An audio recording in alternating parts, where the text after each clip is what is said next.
एक बार एक राजा घने जंगल में भटक जाता है, जहां उसको बहुत ही प्यास लगती है। इधर उधर हर जगह तलाश करने पर भी उसे कहीं पानी नहीं मिलता। प्यास के मारे उसका गला सूखा जा रहा था। तभी उसकी नजर एक वृक्ष पर पड़ी, जहां एक डाली से टप टप करती थोड़ी थोड़ी पानी की बूंद गिर रही थी। राजा उस वृक्ष के पास जाकर नीचे पड़े पत्तों का डोना बनाकर उन बूंदों से डोने को भरने लगा। जैसे तैसे लगभग बहुत समय लगने पर वह डोना भर गया। राजा प्रसन्न होते हुए जैसे ही उस पानी को पीने के लिए डोने को मुंह के पास ऊंचा करता है, तभी वहां सामने बैठा हुआ एक तोता टै टै की आवाज करता हुआ आया। उस डोने को झपट्टा मार के वापस सामने की ओर बैठ गया। उस डोने का पूरा पानी नीचे गिर गया। राजा निराश हुआ कि बड़ी मुश्किल से पानी नसीब होने जा रहा था और वो भी इस तोते ने गिरा दिया। लेकिन अब क्या हो सकता है, ऐसा सोचकर वह वापस उस खाली डोने को भरने लगता है।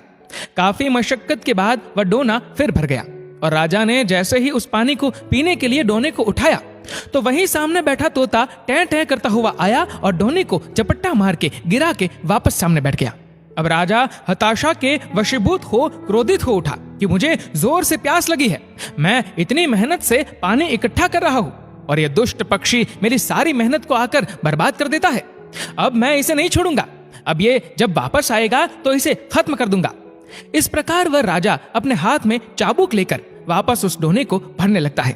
काफी समय बाद उस डोने में पानी भर जाता है। राजा पानी पीने के लिए उस डोने को ऊंचा करता है और वह तोता पुनः टै टै करता हुआ जैसे ही उस डोने को झपट्टा मारने पास आता है, वैसे ही राजा उस चाबुक को तोते के ऊपर दे मारता है और उस तोते के वहीं प्राण पखेरु उड़ जाते हैं। तब राजा सोचता है कि इस तोते से तो पीछा छूट गया, लेकिन ऐसे बूंद बूंद से कब वापस डोना भरूंगा और कब अपनी प्यास बुझा पाऊंगा। इसलिए जहां से ये पानी टपक रहा है वहीं जाकर झट से पानी भर लूं। ऐसा सोचकर वह राजा उस डाली के पास जाता है जहां से पानी टपक रहा था।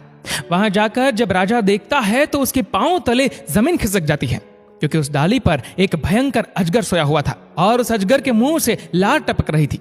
राजा जिसको पानी समझ रहा था, वह अजगर की जहरीली लार थी। राजा के मन में पश्चाताप का समंदर उठने लगता है कि हे प्रभु, मैंने ये क्या कर दिया। जो पक्षी बार बार मुझे जहर पीने से बचा रहा था, क्रोध के वशीभूत होकर मैंने उसे ही मार दिया। काश मैंने संतों के बताए उत्तम क्षमा मार्ग को धारण किया होता, अपने क्रोध पर नियंत्रण किया होता, तो ये मेरे हितैषी निर्दोष पक्षी की जान नहीं जाती। हे भगवान, मैंने अज्ञानता में कितना बड़ा पाप कर दिया। इसीलिए कहते हैं कि क्षमा और दया धारण करने वाला सच्चा वीर होता है। क्रोध में व्यक्ति दूसरों के साथ साथ खुद का ही बहुत नुकसान कर देता है। क्रोध वो जहर है जिसकी उत्पत्ति अज्ञानता से होती है और अंत पश्चाताप से होता है। इसलिए हमेशा क्रोध पर नियंत्रण रखना चाहिए।